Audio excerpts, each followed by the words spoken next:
Mon père a haussé les épaules, ta sœur héritera de tout. Elle le mérite. Je me suis levé et j'ai répondu, parfait. Qu'elle paie vos factures médicales à partir de maintenant. Ma mère a haleté, quelle facture? Nous n'en avons jamais reçu. Alors, la vérité a éclaté. Je m'appelle Emma et pendant 3 ans, j'ai discrètement payé toutes les factures qui maintenaient mes parents à flot, leurs prêts hypothécaires, leurs frais médicaux, leurs ordonnances, pendant qu'ils faisaient l'éloge de ma sœur Sarah, leur généreuse pourvoyeuse. 60 000 $ ont été drainés de mon compte, me laissant avec des vêtements de friperie et une voiture de 10 ans, alors qu'ils prévoyaient de léguer tout leur héritage à la fille qui n'avait pas dépensé un centime pour eux. Mais la nuit où ils ont annoncé au dîner que je ne verrais pas un sou dans leur testament, quelque chose en moi a finalement craqué. Si vous vous êtes déjà senti invisible au sein de votre propre famille, vous comprendrez pourquoi je me suis levé de table, j'ai regardé mon père droit dans les yeux et j'ai prononcé les mots qui briseraient pour toujours leur illusion dorée. Demandez-lui ensuite de payer vos soins. Ce qui s'est passé ensuite a révélé une toile de mensonges si profonde que même moi, je n'étais pas préparé à la vérité. Si vous regardez cette vidéo en ce moment, j'aimerais savoir d'où vous venez. Laissez un commentaire ci-dessous. Appuyez sur le bouton j'aime et abonnez-vous pour entendre d'autres histoires de relations familiales qui prennent des tournants inattendus. Le souvenir me frappe chaque fois que je me rends chez mes parents. Ce dîner, quand j'avais 12 ans, assise à notre table en chêne et raflée pendant que la voix de mon père résonnait dans la pièce. Pourquoi ne peux-tu pas être plus comme ta sœur? Les mots s'étaient gravés dans mes os, une douleur permanente qui s'intensifiait à chaque fois que je voyais leur aller. Sarah venait de remporter une autre foire scientifique. Première place, naturellement, le trophée brillait sur la cheminée à côté de sa médaille de championnat de débat, ses certificats d'honneur, ses prix d'assiduité parfaite. Mon ruban de participation du salon d'art, celui pour lequel j'avais passé 3 semaines à peindre un paysage qui avait fait pleurer mon professeur, était introuvable. Maman l'avait probablement jeté avec les ordures hebdomadaires. J'ai 23 ans maintenant, et rien n'a changé.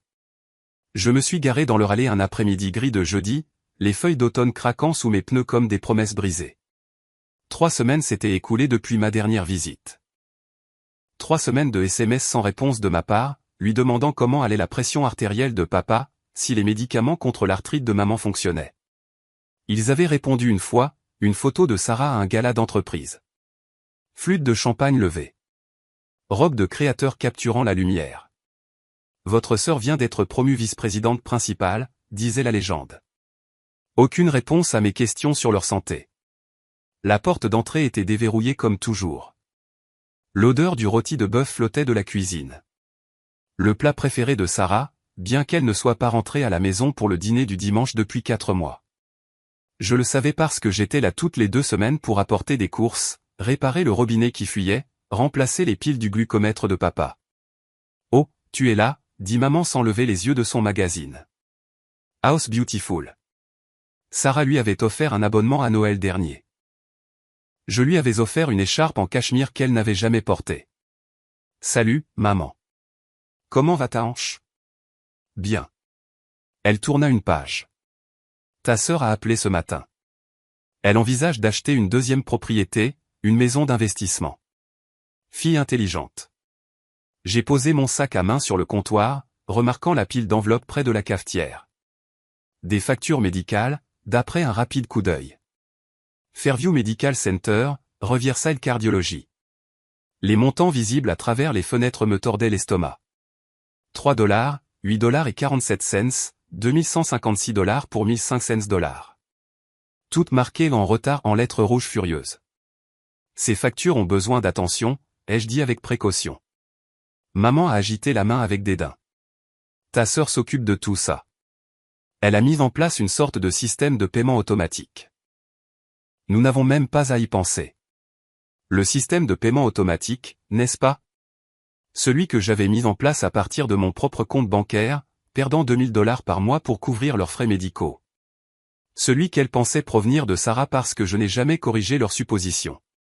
Parce que ça servait à quoi? Elle m'aurait probablement accusé de mentir. Papa est sorti de son bureau, journal à la main. Je ne m'attendais pas à te voir aujourd'hui. Je t'ai dit hier que je venais. J'ai dû oublier.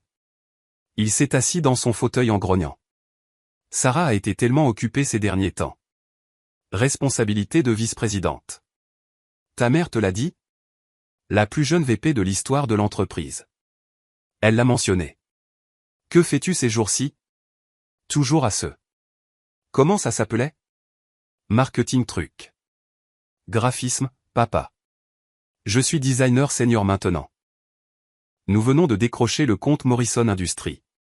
Graphisme, interrompit-il avec un rire. Dessiner des images sur des ordinateurs. Eh bien, quelqu'un doit le faire. Je suppose que tout le monde ne peut pas être une VP comme Sarah. Les mots piquaient comme toujours. Aigus et précis, trouvant les points sensibles entre mes côtes. J'ai ouvert la bouche pour lui parler de la récompense que j'avais gagnée le mois dernier, de l'augmentation qui l'accompagnait, de la façon dont mon patron avait qualifié mon travail de révolutionnaire devant toute l'équipe. Mais ses yeux avaient déjà dérivé vers son journal. Le dîner fut la performance habituelle. Il parlait des réalisations de Sarah, passées, présentes et futures projetées. Le moment où elle avait sauvé 2 millions de dollars à son entreprise avec une innovation. Le PDG qui l'avait personnellement félicité pour sa présentation. Les voyages d'affaires à Londres et à Tokyo. J'ai poussé le rôti de bœuf sur mon assiette et j'ai fait des sons d'intérêt appropriés tout en calculant mentalement combien j'aurais besoin de transférer ce mois-ci pour couvrir le paiement de leur hypothèque. Tu sais, papa a dit, en sciandant sa viande avec une force inutile. Nous avons pensé à l'avenir récemment, à la planification successorale et tout ça. Ma fourchette s'est arrêtée à mi-chemin de ma bouche. Intelligent de planifier à l'avance, ai-je réussi. Nous avons rencontré Harold. Tu te souviens de Harold? Notre avocat la semaine dernière, tout a été réglé. Il prit une longue gorgée d'eau, puis me regarda directement pour la première fois de la soirée. Nous allons tout laisser à Sarah. Les mots restèrent suspendus dans l'air comme une lame. Tout? Ma voix sortit plus petite que prévu. La maison, l'épargne, les bijoux de votre grand-mère, tout. Elle l'a mérité. Maman acquiesça, coupant sa viande en carrés précis et minuscules. Elle a été tellement bonne avec nous au fil des ans, en prenant soin de nous. C'est juste normal. Prendre soin d'eux, cette phrase résonnait dans mon crâne. Prendre soin d'eux en vivant à des heures de distance. Prendre soin d'eux sans jamais leur rendre visite. Prendre soin d'eux pendant que j'écrivais chèque après chèque. Épuisant mon épargne, sautant des vacances, portant le même manteau d'hiver pendant 4 ans parce que chaque dollar de rechange allait à leurs soins. C'est votre décision, ai-je dit, en posant ma fourchette. Mon appétit s'était évaporé. Ne sois pas si maussade, dit papa, rejetant déjà ma réaction. Ce n'est pas comme si tu en avais besoin. Sarah a des responsabilités, un style de vie à maintenir. Toi, eh bien, tu es simple. Tu n'as pas besoin de grand-chose. Simple comme si j'étais une plante d'intérieur qui pouvait survivre avec peu d'eau et une lumière indirecte. D'ailleurs, ajouta maman, nous n'aurons peut-être pas grand-chose à laisser. Ces factures médicales, tu sais. Dieu merci pour l'aide de Sarah, sinon nous serions en très mauvaise posture. Je me suis excusé pour aller à la salle de bain et je me suis assise sur le couvercle des toilettes fermées, la tête dans les mains. Mon téléphone montrait le transfert automatique programmé pour demain. 2 000 $ au fonds médical des parents. 3 ans que je faisais ça. 36 000 $, sans compter les paiements d'urgence pour l'opération cardiaque de papa l'année dernière ou la physiothérapie de maman après sa chute. Quand je suis revenu à table, ils discutaient des prochaines promotions de Sarah. Elle deviendra probablement associée d'ici 5 ans, disait papa. Peux-tu imaginer? Notre fille, associée chez Morrison, Fletcher et associée. En fait, je devrais y aller, ai-je dit en rassemblant mon sac à main. Tôt demain matin. Oh, déjà. Eh bien, conduis prudemment. Maman ne s'est pas levée de sa chaise. Dis bonjour à Sarah si tu lui parles. Tu veux dire quand elle viendra nous rendre visite? Oh, elle est beaucoup trop occupée pour venir. Tu sais à quel point son travail est exigeant? Nous avons de la chance qu'elle appelle même. J'ai marqué une pause à la porte. Et si Sarah ne pouvait plus aider avec les factures? Je veux dire, que feriez-vous? Papa a ri. Il a vraiment ri. C'est ridicule. Sarah ne nous abandonnerait jamais. Ce n'est pas son genre. Pas comme il s'est arrêté, mais j'ai entendu la phrase inachevée de toute façon. Pas comme toi. Le trajet de retour fut un brouillard de lumière de rue et de larmes refoulées. Mon téléphone a sonné à travers les haut-parleurs de la voiture. Papa appelait probablement pour me rappeler quelque chose que j'avais oublié de faire pendant que j'étais là. J'ai laissé aller à la messagerie vocale. Son message était bref et cinglant.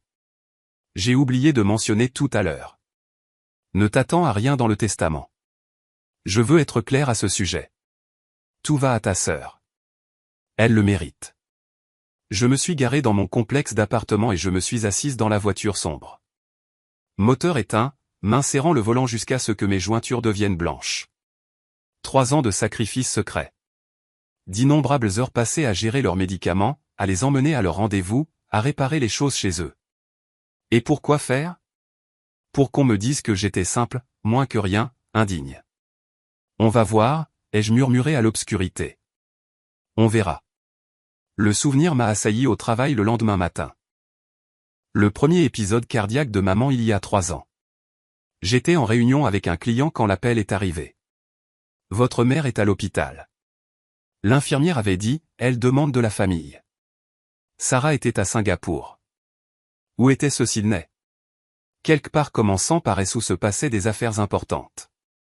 Papa avait été inutile, faisant les 100 pas dans la salle d'attente comme un animal en cage, marmonnant à propos des franchises d'assurance. J'avais tenu la main de maman toute la nuit, regardant les moniteurs biper, ajustant sa couverture quand elle frissonnait, mentant aux infirmières en disant que oui, bien sûr, sa sœur était en route.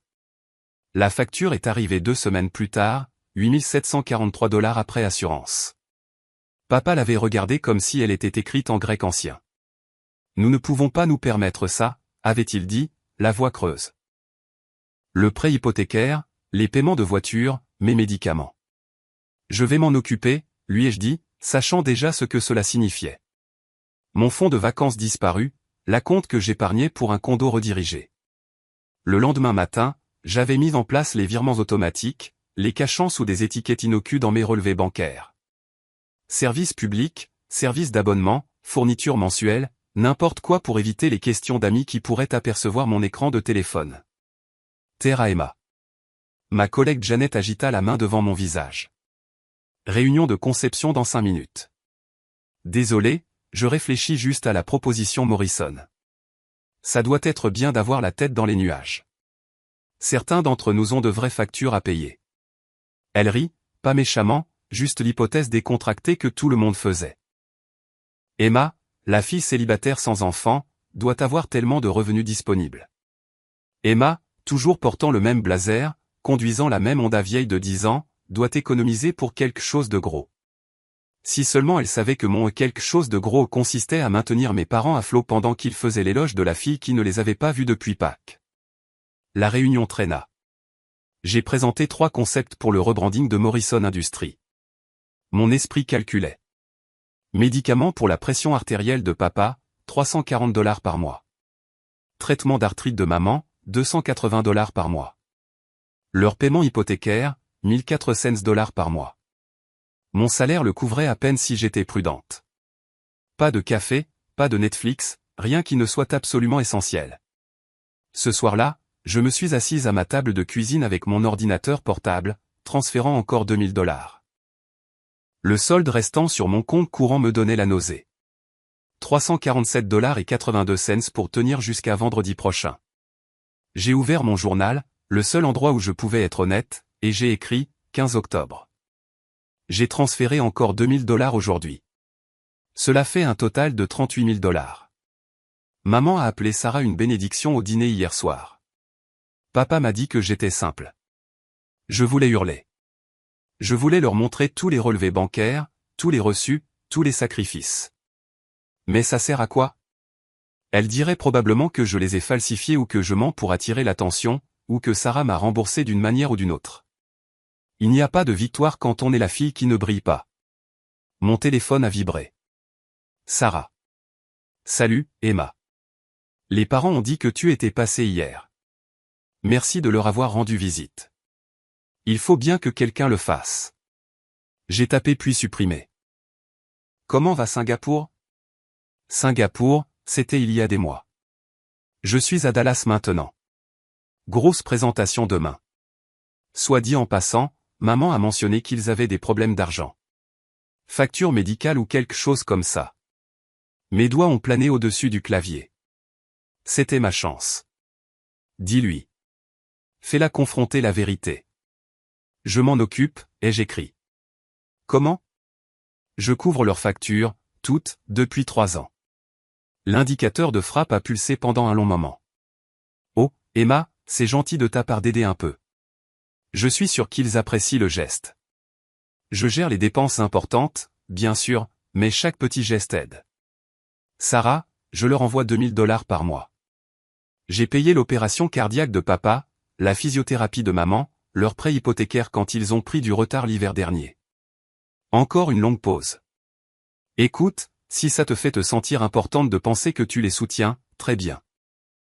Mais nous savons toutes les deux qui prend réellement soin d'eux. Ils me disent tout. Que je suis celle sur qui ils comptent, celle en qui ils ont confiance. Si tu envoies de l'argent, c'est bien, mais n'exagère pas ton rôle. J'ai des reçus, des relevés bancaires. Je peux prouver. Emma, je n'ai pas le temps pour ça. Certains d'entre nous ont de vraies carrières, de vraies responsabilités. Si tu veux jouer à la maison avec les finances de maman et papa, vas-y. Mais ne prétends pas être une héroïne. Ils savent qui compte vraiment pour eux. Elle s'est déconnectée avant que je puisse répondre. 2 jours plus tard, un autre dîner de famille. Cette fois, Sarah avait envoyé un cadeau, une télé intelligente qu'il ne savait pas utiliser. N'est-elle pas attentionnée, s'est exclamée maman, caressant la boîte. Elle sait combien ton père aime les émissions, et elle a insisté pour le meilleur modèle. Ça a dû coûter une fortune. Il se trouve que je savais que ça coûtait $400 en solde. Je le savais parce que j'avais vu le relevé de carte de crédit que Sarah m'avait accidentellement transféré, montrant la charge à côté d'un achat de $3000 chez Nordstrom et d'un dîner de $500 dans un restaurant de steak. Pendant ce temps, les factures médicales que j'avais payées cette semaine la totalisaient $1847.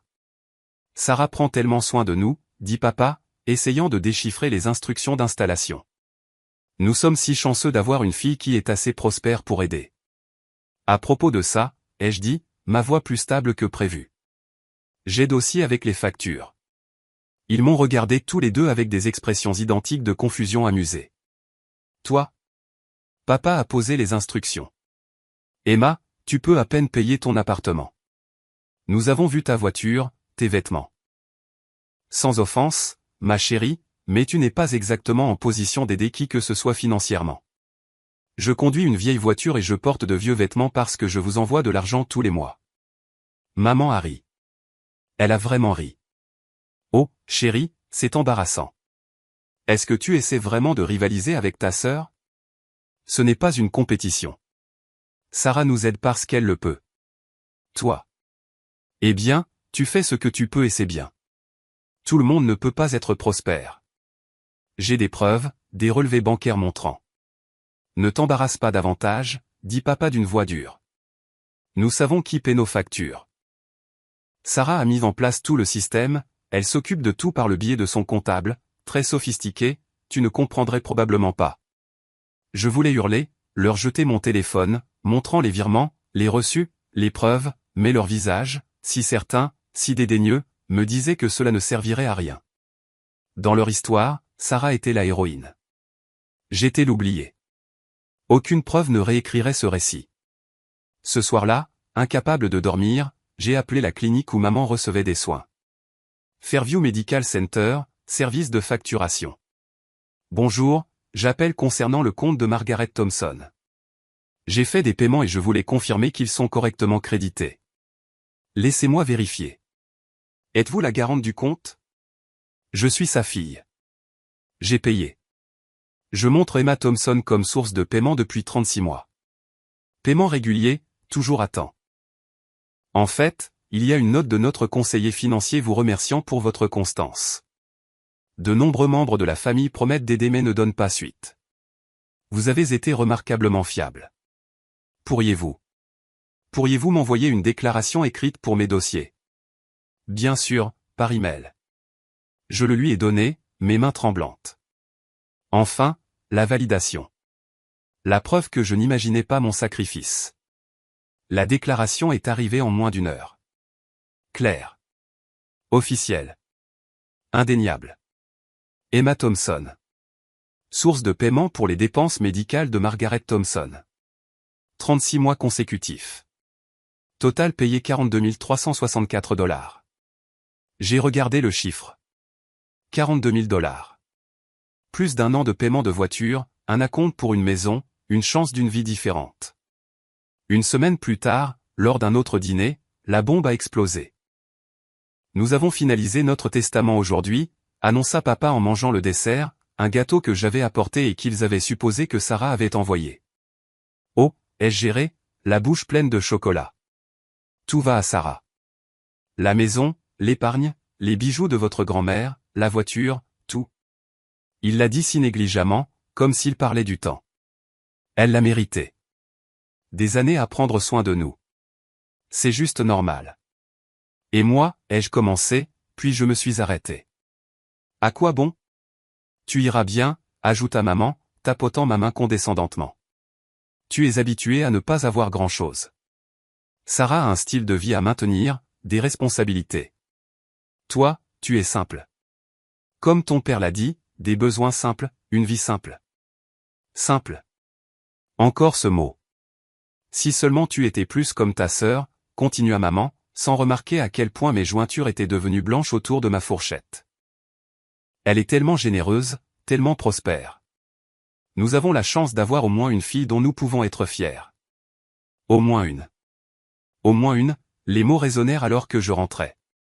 Au moins une fille dont on peut être fier. Au moins une fille dont on se souvient dans le testament. Au moins une fille qu'on aime. Je me suis garé à ma place et je me suis assise dans le noir, mon téléphone s'éclairant avec une autre notification de ma banque. Virement automatique programmé. 2 000 $ pour les fournitures mensuelles. Je l'ai annulé.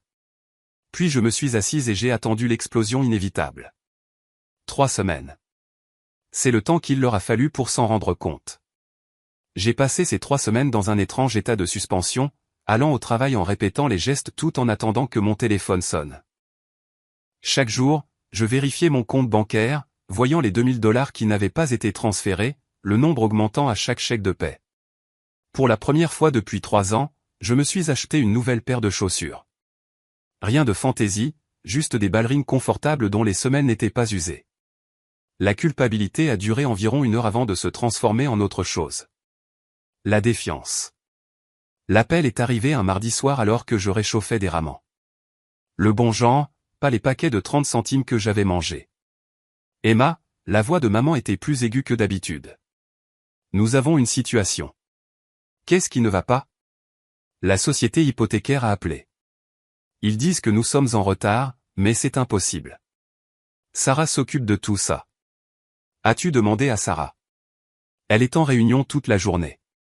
Présentation importante client. Tu sais à quel point elle est occupée. Bien sûr, elle l'est. Je suis sûr que c'est juste un malentendu, ai-je dit en remuant mes nouilles. Pourrais-tu vérifier? Tu es doué avec les ordinateurs. L'ironie était si épaisse que j'aurais pu l'étaler sur des toasts. Je vais voir ce que je peux faire. Ce que j'ai fait, ce fut rien. J'ai terminé mon dîner, regardé un film sur mon ordinateur portable et je me suis couché à une heure raisonnable pour une fois. Mon téléphone a sonné 6 fois de plus. J'ai laissé aller à la messagerie vocale. Le prochain dîner de famille était prévu pour dimanche. J'avais passé le samedi à répéter devant mon miroir, pratiquant différentes façons de dire ce qui devait être dit, calmement et logiquement, émotionnellement et blessé, froidement et factuellement. Aucun d'entre eux ne me semblait juste, mais j'y suis allé quand même, armé d'un dossier de relevé bancaire que j'avais imprimé au travail. L'atmosphère était différente à mon arrivée. Tendue. Papa levait à peine les yeux de son journal, et le sourire de maman était forcé. Sarah arrive, annonça-t-elle, comme si c'était un triomphe. Elle vient spécialement. Comme c'est gentil, ai-je dit en m'installant à ma place habituelle. Sarah est arrivée 1 heure en retard, entrant avec des baisers et des excuses sur le trafic. Elle était aussi impeccable que d'habitude, manucure fraîche, sac de créateur, chaussures qui coûtaient probablement plus que mon budget épicerie mensuel. L'enfant dort dans toute sa gloire. Alors, dit-elle en s'installant à sa place. La bonne, celle sans le balancement. Maman a mentionné quelque chose à propos d'un problème de prêt hypothécaire. 3 semaines de retard, dit papa grognant. La banque a appelé 2 fois. Ça doit être leur erreur, dit Sarah en examinant ses ongles. Je demanderai à mon assistant de vérifier demain. Votre assistant s'occupe de notre prêt hypothécaire, ai-je demandé innocemment. Eh bien, pas directement, mais elle gère mon emploi du temps et j'ai des rappels pour toutes les obligations familiales. Des rappels pour payer leur hypothèque, entre autres choses. Ses yeux se plissèrent. Pourquoi es-tu si intéressée soudainement? Juste curieuse de savoir comment tout cela fonctionne. Ce système sophistiqué que tu as. Maman s'est interposée, désireuse de dissiper la tension. Sarah s'occupe de tout. Depuis des années. Nous ne savons pas ce que nous ferions sans elle, n'est-ce pas, ajouta papa, levant enfin les yeux. C'est la responsable, la prospère, celle sur qui nous pouvons compter. Chaque mot était une petite dague, mais j'avais développé une immunité pendant 3 semaines. C'est tellement une bénédiction, continua maman. D'avoir une fille qui peut nous soutenir. Tout le monde n'a pas la chance d'avoir ce genre de succès, cette générosité. Tu ne seras jamais aussi bien que ta sœur, ajouta papa, décidant apparemment que la subtilité était surévaluée. Elle porte cette famille. Les mots restèrent suspendus dans l'air comme un défi. J'ai senti mes discours soigneusement répétés s'évaporer, remplacés par 3 ans de rage refoulée. Je me suis levé lentement, les mains stables sur la table, puis j'ai dit, alors dites-lui de payer les factures à partir de maintenant parce que j'en ai terminé. Le silence fut absolu. Même l'horloge sembla s'arrêter. Quoi? La voix de maman était à peine un murmure. J'ai dit, j'en ai terminé. Laissez votre fille parfaite s'en occuper. Le visage de papa rougit. Quelle facture? De quoi parles-tu? Nous n'avons jamais pris un sou de toi. Jamais pris un sou? J'ai ri, mais c'est sorti durement. Je paie votre prêt hypothécaire, vos factures médicales, vos ordonnances, tout depuis 3 ans. C'est ridicule, intervint Sarah. Je m'occupe de tout ça. Non, tu ne le fais pas. J'ai ouvert mon dossier, mes mains étonnamment stables. Vous voulez voir ridicule? Laissez-moi vous montrer ridicule. J'ai étalé la première déclaration. Janvier, il y a 3 ans, épisode cardiaque de maman, $8 743, payé par Emma Thompson. J'ai posé une autre. Février, même année. Paiement hypothécaire, $1,400, payé par Emma Thompson. Une autre. Mars. Médicaments de papa, $340. Physiothérapie pour maman, $280. Hypothèque encore, $1,400. J'ai continué, posant papier après papier sur la table comme en jouant aux cartes. Avril, mai, juin. Chaque mois pendant 36 mois, chaque paiement de mon compte, mon argent, mon sacrifice. Maman a ramassé une des déclarations, les mains tremblantes. Ceci ne peut pas être juste. Appelez la banque, ai-je dit. Appelez l'hôpital. Appelez la pharmacie. Demandez-leur qui a payé.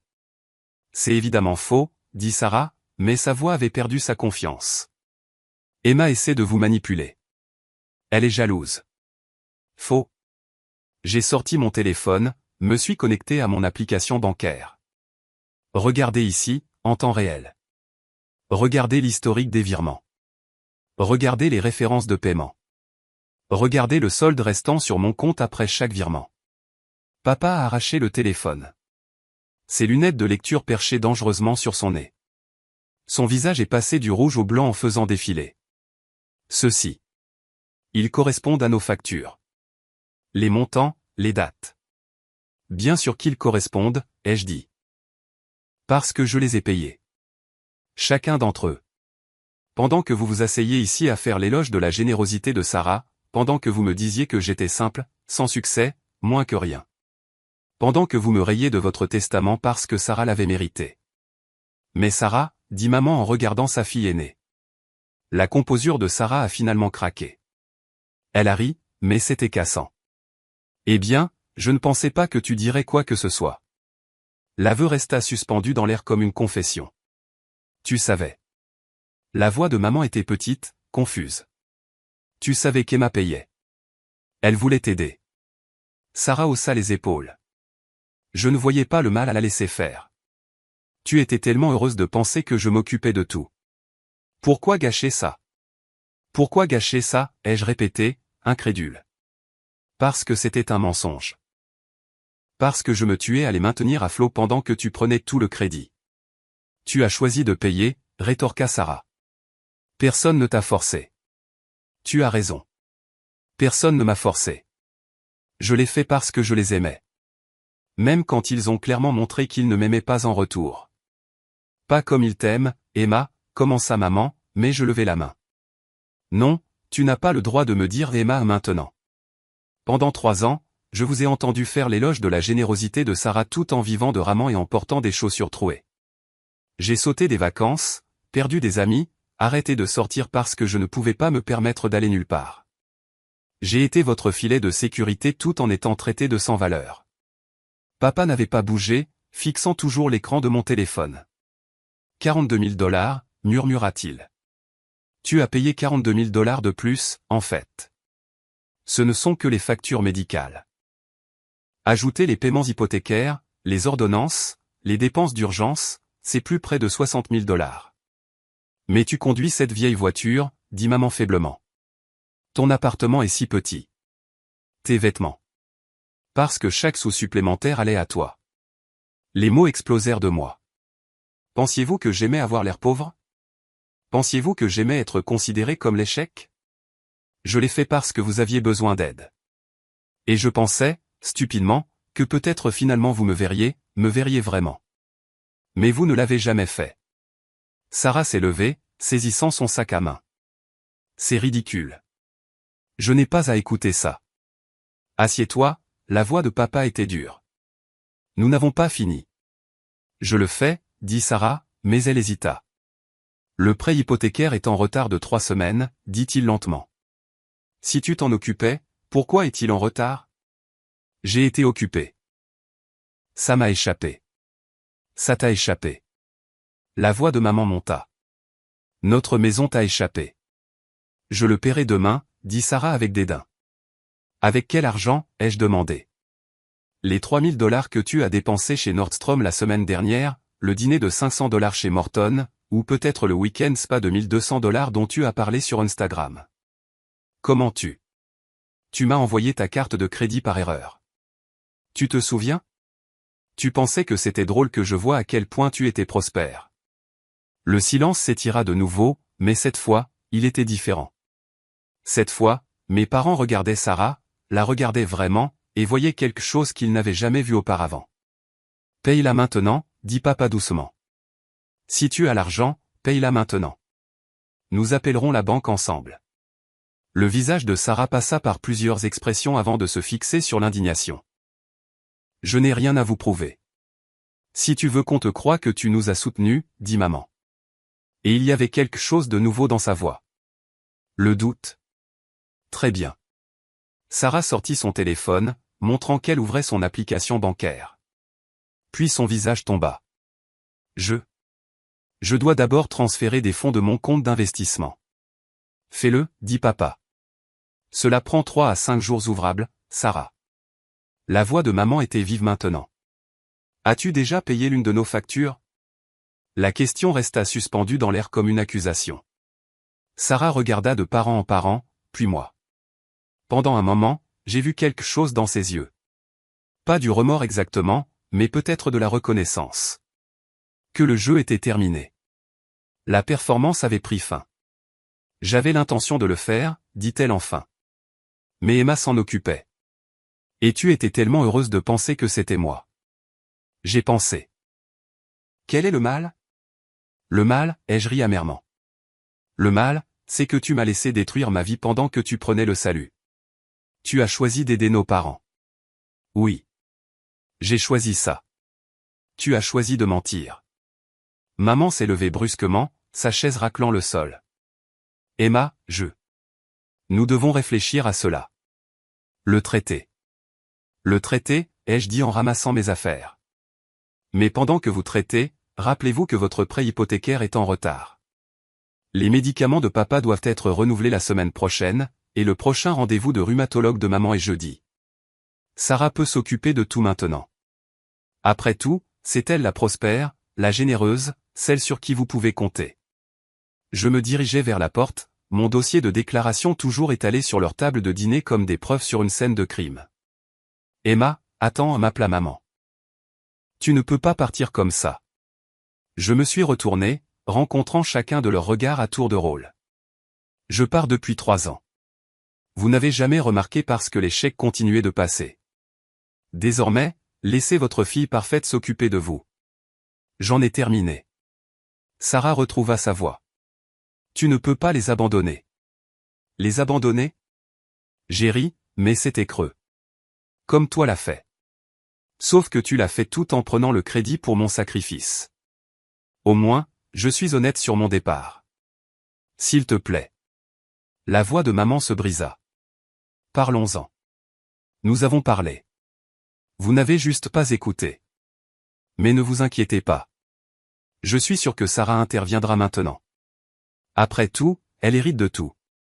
C'est juste normal qu'elle commence à en payer le prix. Je suis sorti, fermant la porte fermement derrière moi. Mon téléphone a commencé à sonner avant que je n'atteigne ma voiture. La sonnerie de maman, mais je n'ai pas répondu. Pour la première fois en 3 ans, je n'ai pas répondu. En m'éloignant, j'ai aperçu un instant dans la fenêtre. Maman pleurant. Papa toujours à table, entouré de mes relevés bancaires. Et Sarah faisant les 100 pas, son téléphone collé à son oreille, appelant probablement son conseiller en investissement ou son assistante ou quiconque pourrait la sortir d'affaires. La couronne de l'enfant d'or glissait. Et pour une fois, je n'étais pas là pour la rattraper quand elle tomberait. Le silence fut le plus difficile. Je m'attendais à ce que l'explosion soit immédiate. Appel téléphonique, SMS, email, peut-être même Sarah se présentant à mon appartement. Au lieu de cela, j'ai eu 3 jours de silence absolu.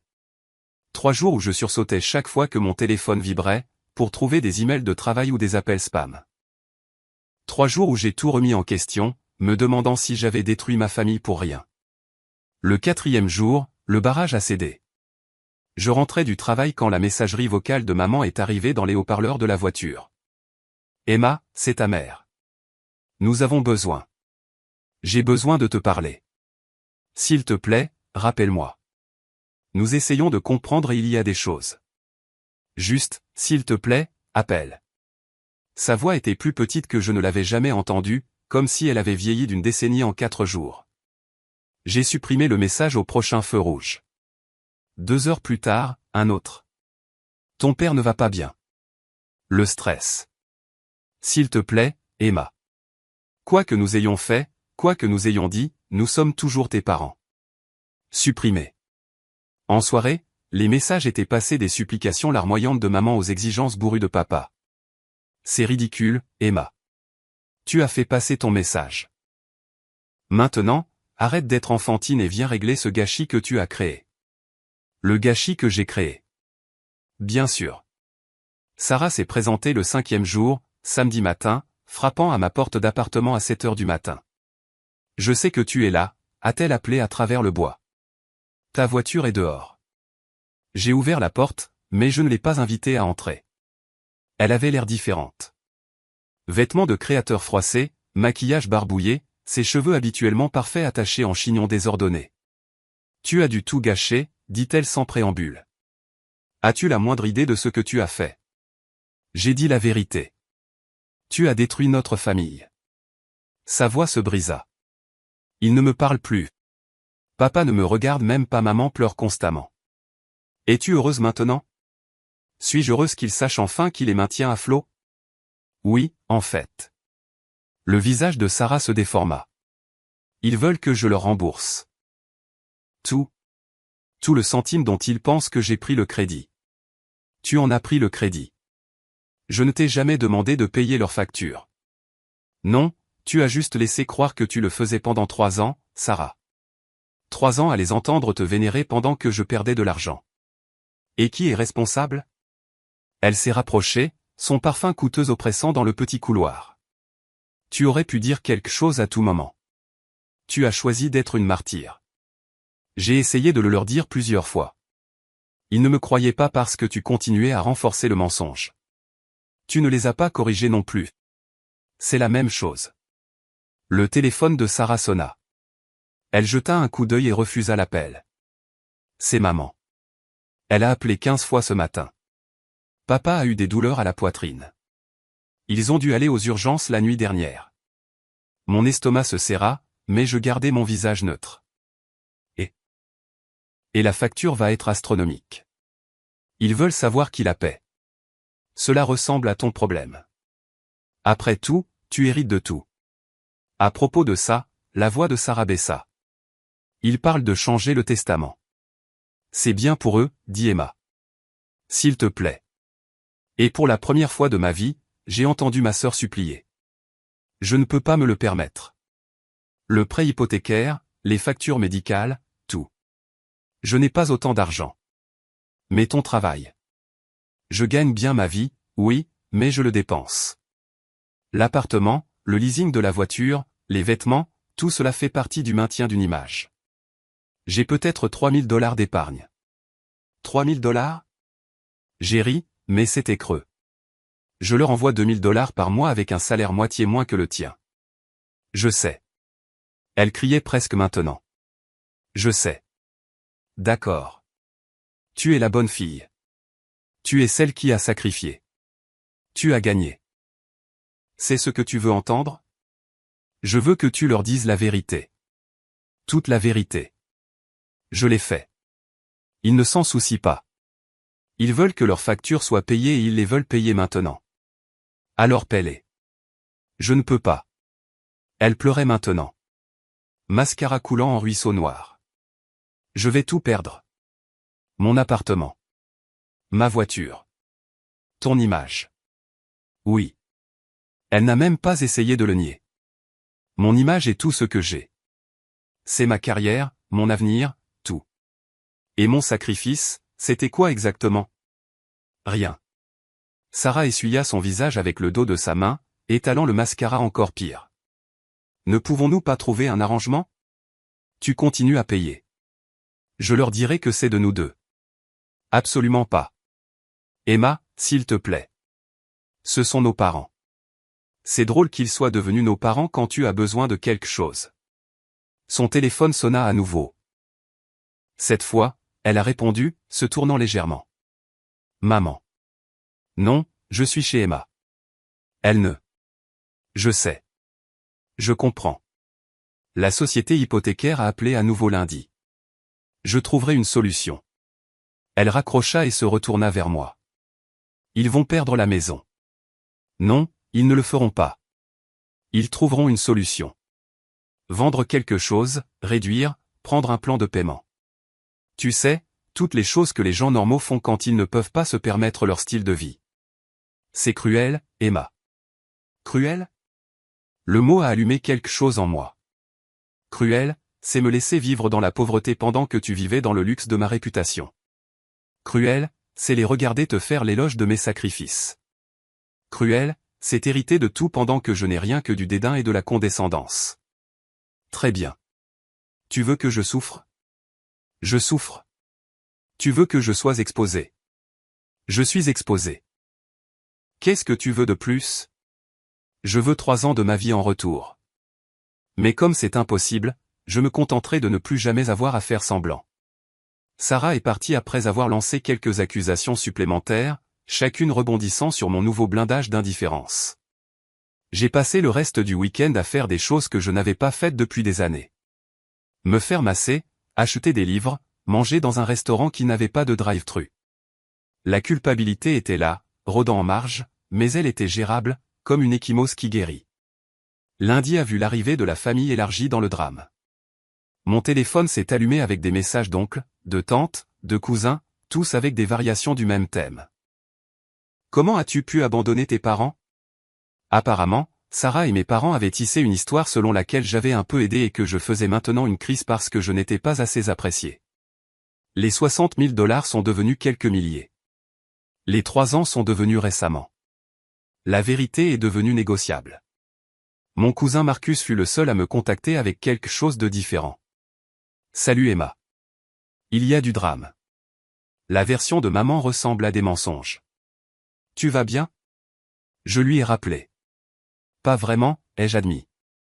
Mais peut-être que c'est bien. Je ne vais pas bien depuis si longtemps que le ressentir honnêtement est presque un soulagement. Tu veux me dire ce qui s'est vraiment passé? Alors je l'ai fait. Tout. Les paiements, les déclarations, la confrontation. Il a écouté sans interrompre. Sérieux, dit-il quand j'ai eu fini. Je savais que Sarah était la préférée, mais là, c'est un autre niveau. Tu as la preuve de tout ça. Chaque reçu, chaque virement, chaque paiement, et ils prennent toujours son parti. Ils prennent le parti de leur récit. Je ne rentre pas dedans. Elle. Il a marqué une pause. Grand-mère serait en train de se retourner dans sa tombe. Elle disait toujours que tu étais la responsable. Tu te souviens? Elle m'appelait sa petite banquière parce que tu économisais chaque sou d'argent d'anniversaire. J'avais oublié que grand-mère m'avait au moins vu. Écoute, Marcus continua, je te crois. Et quand le reste de la famille entendra la vérité, la vraie vérité, ils le feront aussi. Je m'en fiche s'ils le font. Tu devrais. Pas pour eux, pour toi. Tu mérites que ton histoire soit racontée avec exactitude. Mardi après-midi, papa a eu un AVC. J'étais en réunion quand l'appel est arrivé. Maman, hystérique, à peine cohérente. Hôpital. L'AVC de ton père, s'il te plaît. J'y suis allé. Bien sûr, j'y suis allé. Malgré tout, j'y suis allé. L'hôpital sentait comme il y a 3 ans, lors de l'épisode cardiaque de maman. Désinfectant et désespoir. Je les ai trouvés dans l'unité cardiaque. Maman recroquevillée sur une chaise en plastique. Sarah faisant les 100 pas près de la fenêtre, déjà au téléphone. Il est stable, dit maman quand elle me vit. Mais le médecin a dit que c'était induit par le stress. La semaine dernière, elle s'est arrêtée, l'accusation évidente. C'était de ma faute. Je l'avais causé par ma vérité. La compte, dit Sarah, mettant fin à son appel. Ils ont besoin de 15 000 $ pour la compte avant de l'admettre pour les soins prolongés dont il a besoin. Assurance, ai-je commencé, ne couvre pas tout, et il faut le payer maintenant. Ils me regardèrent tous les deux, attendant, s'attendant. Je n'ai pas 15 000 $, ai-je dit doucement. J'ai déjà tout dépensé pour vous. Je peux peut-être faire 5 000 $, dit Sarah, la voix tendue. Si j'épuise mes cartes de crédit, cela laisse 10 $, dit maman, me regardant toujours.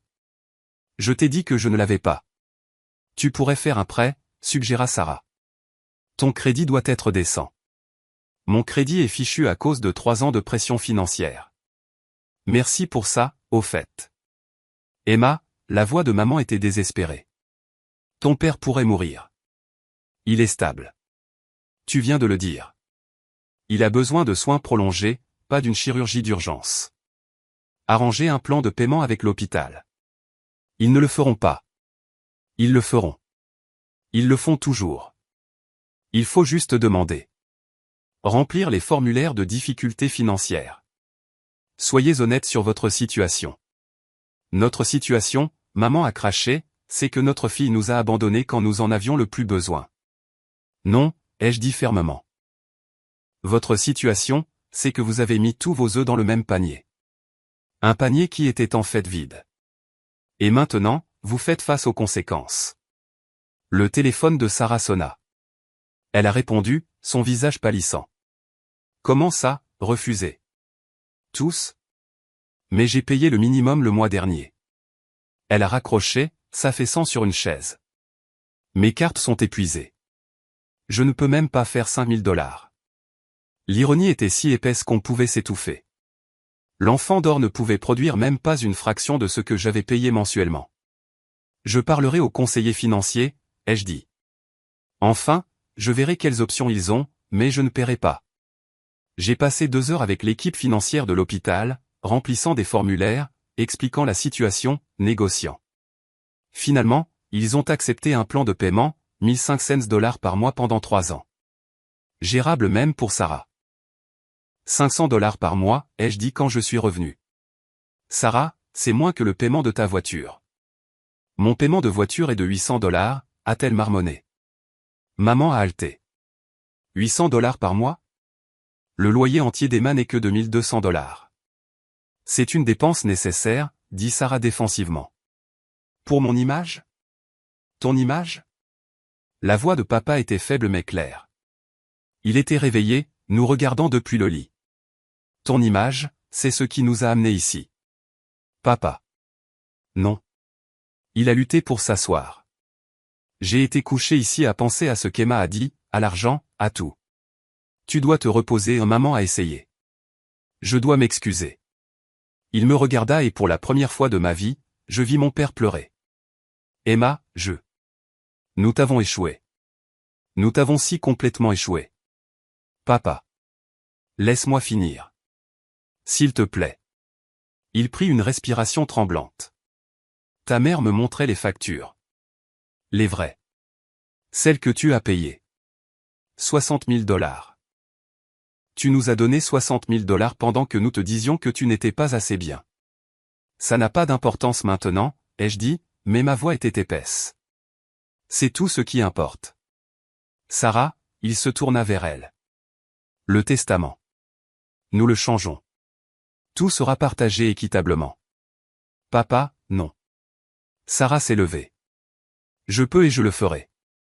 En fait, il me regarda. Tout devrait aller à Emma pour te rembourser. Je ne veux pas de ton argent, ai-je dit. Je n'en ai jamais voulu. Je voulais juste que tu me voies. Nous te voyons maintenant, murmura maman. Trop tard, mais nous te voyons. C'est quelque chose, ai-je admis. Mais me voir maintenant n'efface pas 3 ans d'invisibilité. Une infirmière est entrée pour vérifier les signes vitaux de papa, nous donnant à tous un moment pour respirer. Sarah a utilisé l'interruption pour partir, marmonnant quelque chose sur le besoin de passer des appels. Nous savions tous qu'elle ne reviendrait pas. Sarah est apparue à mon appartement 3 jours plus tard, mais cette fois elle avait l'air différente. Vaincue, les vêtements de créateur avaient disparu, remplacés par un jean et un sweatshirt universitaire que je n'avais pas vu depuis des années. Puis-je entrer, demanda-t-elle doucement. Je me suis écarté. Elle est entrée dans mon petit appartement, celui qu'elle avait tant de fois moqué, et s'est assise sur mon canapé d'occasion. Je dois te dire quelque chose, dit-elle. À propos du testament, à propos de maman et papa, à propos de tout. J'écoute. Tu te souviens quand grand-mère est morte? Il y a 5 ans. Bien sûr. Elle m'a laissé de l'argent. 50 000 $. J'ai senti ma mâchoire tomber.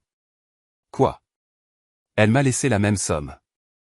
Mais maman et papa, ils m'ont convaincu de mentir. Pour dire que grand-mère n'avait laissé de l'argent qu'à moi. Ils ont dit que tu étais trop irresponsable, que tu le gaspillerais. Ils m'ont volé 50 000 $. Nous l'avons tous fait. L'argent est allé sur leur compte pour soi-disant garde. Ils ont promis de te le donner quand tu serais prête. Mais ensuite, l'entreprise de papa a échoué et ils avaient besoin d'argent. Ils ont utilisé mon héritage. Ils ont utilisé le nôtre. Tout. Chaque centime. Et quand il a disparu, elle me regarda avec quelque chose comme de la pitié. C'est à ce moment-là que tu as commencé à payer leurs factures. La pièce a tourné. J'ai serré la coudoir de ma chaise. Tu me dis qu'ils ont volé mon héritage et qu'ensuite ils m'ont laissé me ruiner pour les soutenir? Ils l'ont justifié. Ils ont dit que tu leur remboursais d'eux pour t'avoir élevé. Que c'était ton devoir en tant que fille célibataire sans enfant et que tu les as juste laissés faire. On m'a promis tout dans leur testament en compensation. La maison vaut au moins 300 000 $. Leur épargne, ce qui en reste, plus l'assurance vie. Je pensais que je rendrais les choses justes éventuellement. Te donner ta part quand il mourrait. Tu pensais, ai-je ri, mais c'était creux. Tu m'as regardé détruire ma vie et tu as pensé que tu rendrais les choses justes éventuellement. Je sais comment ça sonne. Ça sonne comme une conspiration, comme un vol, comme une fraude. Emma, s'il te plaît. Pourquoi maintenant? Pourquoi? Dis-moi maintenant. Sarah a sorti son téléphone, me montrant un email. Parce que de ça. C'était d'un avocat, une lettre de mise en demeure de la société hypothécaire menaçant de saisie. Mais plus important encore, ça, elle a fait défiler jusqu'à un autre email du notaire de nos parents. L'objet, clarification de succession. J'ai lu, mon sang se glaçant. La maison de 300 000 $, avait été hypothéquée en retour il y a 2 ans. Il n'y avait plus de valeur nette. L'épargne avait disparu. L'assurance vie avait été encaissée tôt pour payer l'opération cardiaque de papa, celle que je pensais avoir payée. Ils ont pris mon argent pour l'opération et gardé le paiement de l'assurance. Ils ont tout pris à tout le monde. Et Emma, la voix de Sarah baissa. Il y a plus. Ils ont aussi reçu de l'argent de Marcus. Et de tante Linda et oncle Robert. De petites sommes de tout le monde. Tout en disant à chaque personne qu'elle était la seule à aider. Ce que j'ai découvert hier, en commençant à passer des appels après l'AVC de papa. Tout le monde pense qu'il est le seul soutien. Tout le monde a entendu la même histoire sur moi qui réussit et qui m'occupe d'eux, mais les factures que j'ai payées étaient réelles. Mais il en va de même pour celles que Marcus a payées, et Linda et Robert. Ils se sont doublement et triplement servis, se prétendant pauvres à tout le monde tout en rapportant probablement $6 000 par mois. $6 000 ? Où est-il allé ? Sarah a ouvert un autre document sur son téléphone. Jeu d'argent. Papa va au casino.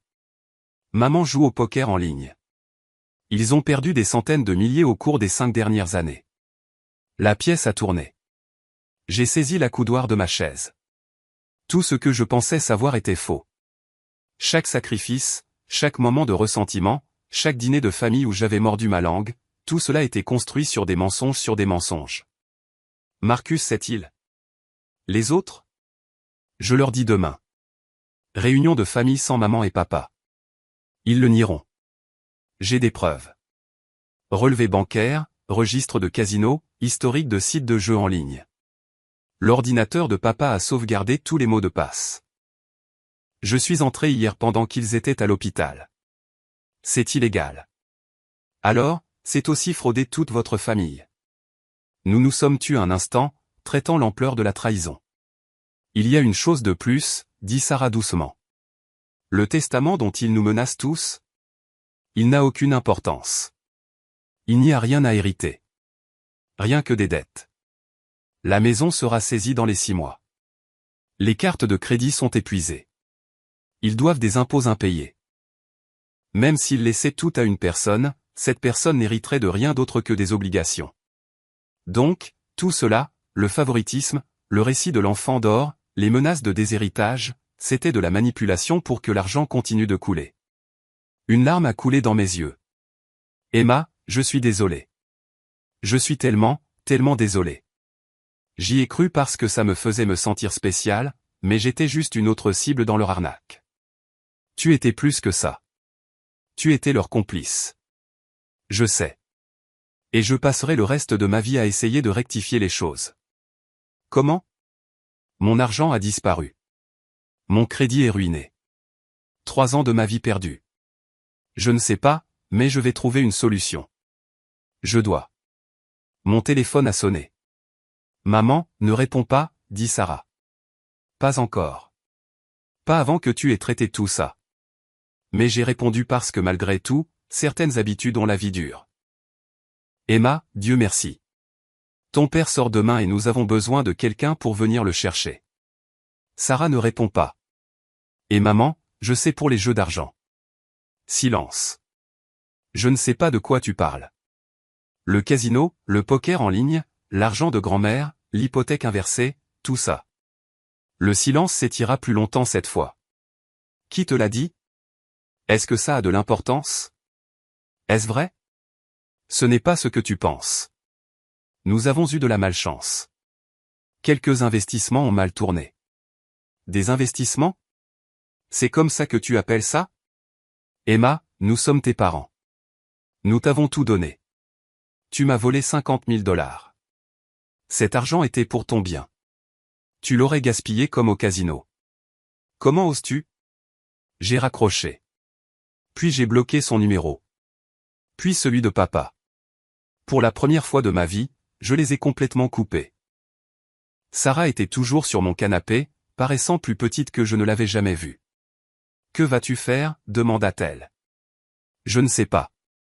Déménager, peut-être commencer ailleurs où le poids d'être leur fille ne m'écrase pas chaque jour. » Et eux ? Ils ont fait leur choix chaque jour pendant 5 ans. Ils ont choisi les jeux d'argent plutôt que leurs enfants. Ils ont choisi les mensonges plutôt que la vérité. Ils ont choisi la manipulation plutôt que l'amour. Maintenant, ils devront vivre avec ces choix. La réunion de famille est demain à 14 heures, chez Marcus. Viendras-tu? Oui. Tout le monde mérite de connaître la vérité. Sarah s'est levée pour partir, puis a hésité à la porte. Emma, cet argent que j'ai dit pouvoir mettre pour la compte de papa pour l'hôpital. Je ne l'ai même pas. Je suis fauché. Complètement fauché. Les vêtements, la voiture, l'appartement, tout est sur le point de disparaître. Je déménage chez un ami du collège la semaine prochaine. Pourquoi me dis-tu ça? Parce que je suis fatigué de te mentir, de leur mentir, de me mentir. J'ai cru à leur jeu et j'ai tout perdu, tout comme toi. La seule différence, c'est que je le méritais. Après son départ, je me suis assise dans mon appartement, regardant autour de moi mes meubles d'occasion, mon petit espace, ma vie simple. Pendant 3 ans, j'en avais eu honte. Maintenant, pour la première fois, j'étais fier. C'était le mien. Gagner honnêtement. Payer sans mensonge ni manipulation. Mon téléphone a vibré avec un SMS de Marcus. Sarah m'a tout dit. Réunion de famille demain.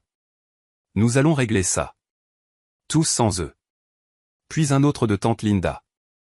Je viens d'entendre. Je suis sous le choc. Je leur ai envoyé 500 $ par mois pendant 2 ans.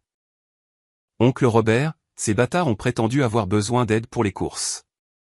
Je leur achète des courses depuis 18 mois. La chaîne de discussion familiale a explosé de révélation en révélation. Tout le monde payait quelque chose. Tout le monde avait entendu dire qu'il était le seul. Tout le monde avait été manipulé. Le matin, le bilan était stupéfiant. Entre 7 membres de la famille, nos parents collectaient près de 8 000 $ par mois depuis 2 ans. Avant cela, c'était l'argent de grand-mère et l'hypothèque inversée. Près d'un demi-million de dollars avait circulé entre leurs mains en 5 ans. Tout a disparu, dilapidé au casino, pendant qu'ils nous opposaient les uns aux autres, maintenant leur fiction élaborée de favoritisme et de besoin. La réunion de famille a eu lieu dans le jardin de Marcus. 7 d'entre nous se sont réunis autour de sa table de patio, chacun portant son propre dossier de preuves. L'ambiance était sombre, comme des funérailles pour la confiance elle-même. Sarah avait préparé une présentation, probablement la première contribution utile de ses compétences commerciales à la famille. Des feuilles de calcul montrant le flux d'argent. Des relevés bancaires. Des registres du club de joueurs de casino montrant les pertes de papa. Des captures d'écran des comptes de poker en ligne de maman. Perte totale de jeux confirmés sur 5 ans, 487 000 $, a-t-elle lu. Total extrait des membres de la famille, environ 450 000 $. Le reste provenait de l'hypothèque inversée et des polices d'assurance encaissées. Comment n'avons-nous pas vu ça, demanda tante Linda, la voix tremblante. Parce qu'ils étaient experts en manipulation, dit Marcus. Ils compartimentaient. Chacun de nous ne voyait que sa partie. Emma était le bouc émissaire qui donnait le plus. Sarah était l'enfant d'or qui fournissait une couverture. Le reste d'entre nous étaient des acteurs de soutien, chacun pensant être le seul à aider. Que faisons-nous maintenant, demanda oncle Robert. Nous arrêtons de les encourager, ai-je dit. Absolument tous. Mais ce sont de la famille, commença Linda. Ce sont des escrocs qui se trouvent avoir notre ADN. Emma a raison, l'interrompis-je. Vous ne continueriez pas à donner de l'argent à n'importe quel autre escroc qui vous volerait? Ils ont reçu des centaines de milliers de dollars et n'ont rien à montrer pour cela, à part des dettes. Même si nous voulions aider, ça ne sert à rien. Ça irait juste au casino. Mais qu'en est-il de leur santé? De la maison? Ce sont des adultes, dit Marcus fermement. Ils peuvent trouver une solution. Vendre la maison avant qu'elle ne soit saisie. Réduire. Trouver des emplois. Aller à Gambler Anonymous. Assumer une responsabilité pour une fois dans leur vie. Le vote fut unanime. Coupure financière complète de tout le monde. 3 jours plus tard, nous avons reçu une convocation au bureau d'un avocat. Pas pour une lecture de testament, mais pour une discussion financière familiale que nos parents avaient arrangée. Nous sommes tous allés, curieux malgré nous. L'avocat, Harold, le même qui avait rédigé leur testament, semblait mal à l'aise à mesure que nous entrions. Nos parents étaient assis d'un côté de sa table de conférence, ayant l'air plus âgés et plus petits que je ne les avais jamais vus. Merci à tous d'être venus, commença Harold. Vos parents m'ont demandé de faciliter une discussion sur les obligations financières familiales. Obligations. Marcus rit. Tu es sérieux? Ils vous ont tous subventionné pendant des années, commença Harold. Arrêtez, ai-je dit en me levant. Maître Harold, êtes-vous conscient que mes parents ont fraudé toute leur famille de près d'un demi-million de dollars? C'est une accusation grave. Sarah a ouvert son ordinateur portable, affichant la présentation. Ce n'est pas une accusation. Ce sont des faits documentés. Nous avons passé la prochaine heure à tout montrer à Harold. Son visage passa de sceptique à choqué à professionnellement neutre. Je vois, dit-il finalement. Ce n'est pas ce qu'on m'a fait croire. Nous avons besoin d'aide, dit maman, parlant pour la première fois. Sa voix était petite, désespérée. Nous allons tout perdre. Vous avez déjà tout perdu, ai-je dit. Vous l'avez dilapidé au jeu. Mais le testament, commença papa. Quel testament, interrompit Sarah. Le testament me laissant une maison qui est en cours de saisie, une épargne qui n'existe pas, des dettes que je devrais assumer. Harold s'éclaircit la gorge. En fait, à ce sujet, il y a eu un développement. La société hypothécaire inversée a engagé une procédure de saisie. La succession, telle qu'elle est, sera insolvable dans les 6 mois. Donc, il n'y a rien, demanda maman. Moins que rien. Il y a des dettes substantielles, mais si les enfants aidaient, tenta papa. Non. Nous 7, avons dit cela à l'unisson. Harold a classé ses papiers. Il y a une option. Si quelqu'un assumait le prêt hypothécaire, remboursait l'hypothèque inversée et réglait les dettes, il pourrait potentiellement sauver la maison. Combien, demanda Sarah. Environ 200 000 $. La pièce devint silencieuse. J'ai une proposition différente, ai-je dit, me surprenant moi-même. J'aiderai, mais à mes conditions. Tout le monde me regardait. Emma, non, dit Marcus après tout. Écoutez-moi. Je me suis tourné vers mes parents. Je paierai pour un petit appartement. 1 000 $ par mois, ce que je peux me permettre maintenant que je ne vous draine plus d'argent. Charge de base incluse. Pas d'argent pour jouer. Pas d'extra. Vous signerez un contrat acceptant d'assister à Gambler Anonymous et de fournir une preuve de présence. Vous céderez également tous les actifs restants à diviser équitablement entre nous 7 que vous avez fraudés. C'est prépostrou, commença papa. C'est généreux, interrompit Harold. Considérant les fraudes potentielles. Charge de fraude, halta maman. Obtention d'argent sous de faux prétextes, plusieurs chefs d'accusation de plusieurs victimes. La voix de Harold était stricte. Votre fille vous offre une bouée de sauvetage. Considérez-la attentivement. Et si nous refusons, demanda papa. Alors vous êtes seul, ai-je dit. Nous nous retirons tous. Vous perdez la maison, déclarez faillite et trouvez votre propre logement. Votre choix. Pourquoi, demanda maman. Pourquoi nous aideriez-vous après tout? Parce que malgré tout, vous êtes mes parents. Et parce que je refuse de laisser vos mauvais choix définir mon caractère. Mais c'est une offre unique. Prenez-la ou laissez-la. Ils se sont serrés l'un contre l'autre, chuchotant. Finalement, papa leva les yeux. Nous le prendrons. Harold a rédigé les contrats ce jour-là. Conditions strictes. Vérification de la présence. Pas de jeu d'argent d'aucune sorte. Audit financier régulier. Toute violation entraînerait la résiliation immédiate du soutien. Alors que nous signions les papiers, j'ai senti quelque chose changer. Pas le pardon, cela prendrait du temps, si jamais cela venait, mais une sorte de clôture. Il y a une dernière chose, dit Harold alors que nous nous préparions à partir. Le testament de votre grand-mère. Il y avait une clause dont je n'étais pas au courant jusqu'à récemment. Il nous a tendu à Sarah et à moi chacun une enveloppe. Elle a laissé des lettres à être livrées 5 ans après sa mort, ce qui est maintenant. Je l'ai ouverte, les mains tremblantes. Ma très chère Emma, si tu lis ceci, alors j'avais raison à propos de tes parents. Je suis désolé, ma chérie. J'ai vu tes parents préférer Sarah, tandis que toi, tu maintenais tranquillement tout ensemble. J'ai vu ta force, ton intégrité, ton cœur. Je t'ai laissé de l'argent dans mon testament. Si tu ne l'as pas reçu, alors ils l'ont pris. Je soupçonnais qu'ils pourraient le faire, c'est pourquoi j'ai aussi mis en place une fiducie. Il ne connaissait pas ce plan de secours, en quelque sorte. Contacte l'avocat dont le nom est en bas de cette lettre, pas Harold. Il est trop proche de tes parents. Cet avocat a quelque chose pour toi. Souviens-toi, ta valeur n'est pas déterminée par leur aveuglement à ce sujet. Tout mon amour, grand-mère. La lettre de Sarah était similaire, mais plus courte, la mettant en garde contre le fait de se laisser trop prendre au jeu de nos parents. L'avocat que grand-mère avait mentionné était de l'autre côté de la ville. Nous y sommes allés ensemble, Sarah et moi, unis pour une fois par la curiosité et le chagrin. Ah, les sœurs Thompson, dit l'avocate, mademoiselle Chin.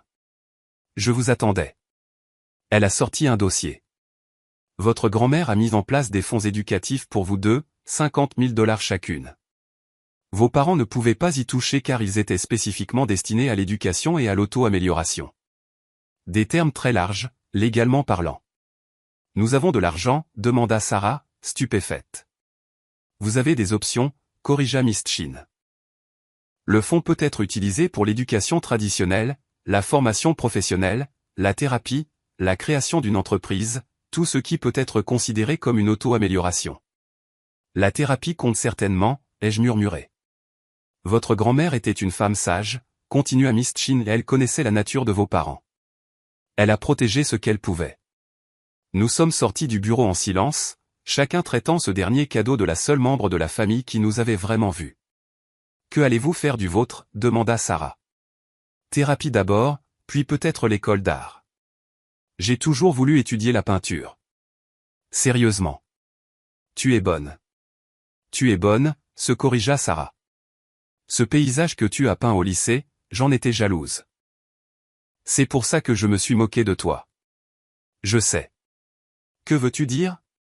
Tu sais, j'ai toujours su que tu étais jalouse, tout comme tu savais que l'amour de maman et papa était conditionnel. Nous connaissions toutes les deux la vérité et nous avons fait semblant du contraire. Alors, qu'est-ce qui se passe maintenant? Devons-nous prétendre être sœurs? Non. Nous serons honnêtes. Nous sommes des étrangères qui partageons de l'ADN et des traumatismes. Peut-être qu'un jour nous serons sœurs. Peut-être pas. Mais au moins, nous serons réels. Sarah hocha la tête. Je peux vivre avec ça. L'épilogue est arrivé 3 mois plus tard. Nos parents installés dans leur petit appartement, assistant aux réunions de GA, affrontant lentement les débris de leur choix. La famille fracturée mais en guérison. Chaque membre établissant des limites et reconstruisant la confiance lorsque possible. J'ai commencé l'école d'art avec l'argent de grand-mère. Sarah a utilisé le sien pour l'école de commerce, recommençant, construisant quelque chose de réel. Cette fois, Marcus est devenu notre coordinateur familial non officiel, organisant des fêtes de fin d'année auxquelles nos parents n'étaient pas invités tant qu'ils n'étaient pas sobres depuis 1 an. La dernière fois que j'ai vu mes parents, c'était dans un café 6 mois après que tout ait explosé. Ils avaient l'air plus âgés, mais plus clairs, comme si le brouillard s'était levé de leurs yeux. Nous sommes désolés, dit maman simplement. Nous n'attendons pas le pardon. Juste désolés. Nous avons tout détruit pour rien, ajouta papa. Le jeu. Ce n'était jamais pour l'argent. C'était pour se sentir important, se sentir comme des gagnants. Au lieu de ça, nous avons tout perdu ce qui comptait. Vous l'avez fait. J'ai acquiescé. Mais vous êtes toujours là, toujours en vie. C'est plus que ce que certains toxicomanes du jeu obtiennent. Les réunions de GA aident, admit maman. En entendant d'autres histoires, en réalisant que nous ne sommes pas uniques, juste des accros qui ont par hasard des familles prêtes à nous encourager. Jusqu'à ce qu'elles ne le soient plus, dit papa, me regardant. Tu as arrêté les paiements, ça nous a sauvés. Nous aurions joué jusqu'à la mort. Vous avez failli le faire de toute façon. Mais nous ne l'avons pas fait parce que tu as finalement dit non, parce que vous tous l'avez fait. J'ai quitté cette réunion me sentant plus légère que je ne l'avais été depuis des années. Pas réconcilié. Cela ne viendra peut-être jamais. Mais libéré. Le fardeau d'être leur fille, leur sauveuse, leur bouc émissaire s'était levé. Debout dans mon atelier d'art cette nuit-là, peignant pour la première fois depuis des années, j'ai pensé aux mots de grand-mère. Ta valeur n'est pas déterminée par leur aveuglement à ce sujet. Elle avait raison. Elle avait toujours raison. J'ai peint jusqu'à l'aube, perdu dans la couleur et la possibilité, enfin libéré du poids de la comparaison. Le tableau représentait un petit oiseau quittant une cage dorée, volant vers un ciel incertain mais infini. Je l'ai intitulé l'héritage parce qu'au final, ce que j'ai hérité, ce n'était ni l'argent, ni la propriété, ni même l'amour. C'était la connaissance que je pouvais survivre sans aucune de ces choses. Que ma valeur venait de l'intérieur, pas de leur validation, ni de leur testament, ni de leur affection conditionnelle. Cela valait plus que n'importe quelle somme d'argent. C'était tout. Avez-vous déjà sacrifié votre propre bonheur pour gagner un amour qui aurait dû être donné librement? Et en valait-il la peine? Si l'histoire d'Emma vous a touché, appuyez sur le bouton j'aime et abonnez-vous pour plus d'histoires puissantes sur les secrets de famille, les sacrifices cachés et le moment où la vérité éclate enfin.